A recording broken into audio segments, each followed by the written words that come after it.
Assalamualaikum warahmatullahi wabarakatuh. Saya Rema Aprianingrum, NIM C1K020071, Budidaya Perairan A. Akan menyampaikan sebuah materi tugas UAS, yaitu tentang ekosistem.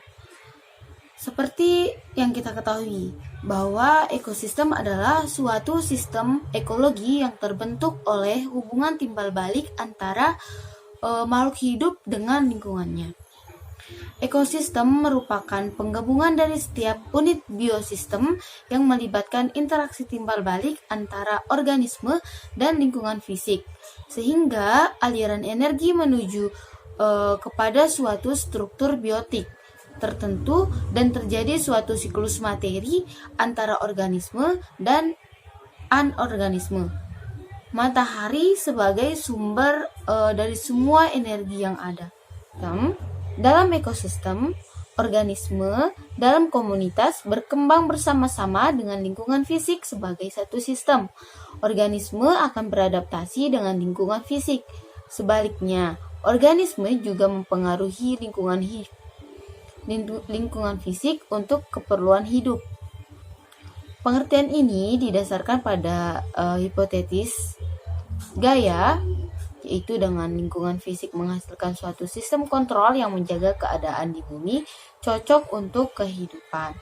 Hal ini mengarah pada kenyataan bahwa kandungan kimia atmosfer dan bumi sangat terkendali dan sangat berbeda dengan planet dan logam tata surya. Ada beberapa manfaat mempelajari ekosistem, di antaranya yaitu menimbulkan rasa ingin tahu terhadap kondisi lingkungan alam. Yang kedua, memberikan wawasan akan konsep alam yang berguna dalam kehidupan sehari-hari. Yang ketiga, ikut menjaga, merawat, mengolah, dan melestarikan alam. Yang keempat, mempunyai kemampuan untuk mengembangkan ide-ide mengenai lingkungan alam di sekitar. Dan yang kelima, konsep yang ada dalam ilmu pengetahuan alam berguna untuk menjelaskan berbagai peristiwa-peristiwa alam dan menemukan cara untuk memecahkan permasalahan tersebut. Seperti yang kita ketahui, komponen-komponen pembentuk ekosistem terbagi menjadi dua, yaitu biotik dan abiotik. Biotik yaitu sesuatu yang hidup dan abiotik merupakan sesuatu yang tak hidup atau mati. Selanjutnya mengenai daur hidrologi. Nah, daur hidrologi ini biasa disebut sebagai air. Nah, air merupakan suatu kebutuhan yang sangat diperlukan oleh manusia atau makhluk hidup. Tidak ada satu makhluk hidup yang tidak membutuhkan air. Nah, air itu sendiri relatif banyak, relatif luas di lautan, namun relatif terbatas di daerah daratan. Bagi tumbuhan, mungkin air merupakan salah satu faktor terpenting karena beberapa tumbuhan menggunakan air untuk fotosintesis, perkecambahan, pertumbuhan, serta menjadi transportasi zat. Sedangkan pada hewan dan manusia biasanya digunakan sebagai transportasi zat. Daur hidrologi atau daur air adalah sirkulasi air yang tidak pernah berhenti dari atmosfer ke bumi dan kembali ke atmosfer melalui kondensasi, presipitasi, evaporasi, dan transpirasi. Pemanasan air laut oleh sinar matahari merupakan faktor terpenting kunci proses daur hidrologi tersebut dapat kembali ke atmosfer secara kontinu. Selanjutnya tentang jenis-jenis ekosistem. Yang pertama yaitu interaksi ekosistem air tawar. Mungkin interaksi ini mencakup seperti danau, sungai, rawa-rawa, dan jenis air tawar yang lainnya. Seperti yang kita ketahui, ekosistem air tawar adalah suatu bentuk menyeluruh atau tatanan yang ada di dalam air tawar dan lingkungan sekitarnya. Nah, ekosistem air tawar ini mencakup dua komponen, yaitu biotik dan abiotik. Seperti yang kita ketahui lagi, biotik adalah sesuatu yang hidup dan abiotik merupakan sesuatu yang tidak hidup. Contoh komponen yang berada di air tawar, interaksi ekosistem air tawar.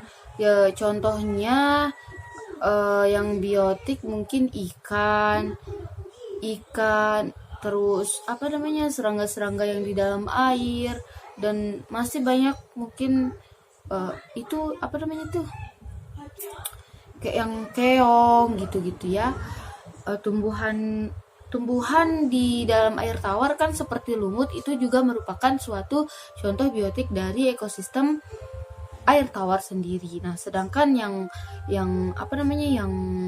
contoh yang biotik atau abiotik maksud saya, atau tidak hidup, adalah benda-benda dalam telaga atau sungai itu sendiri yang digunakan sebagai media hidup dari makhluk itu sendiri.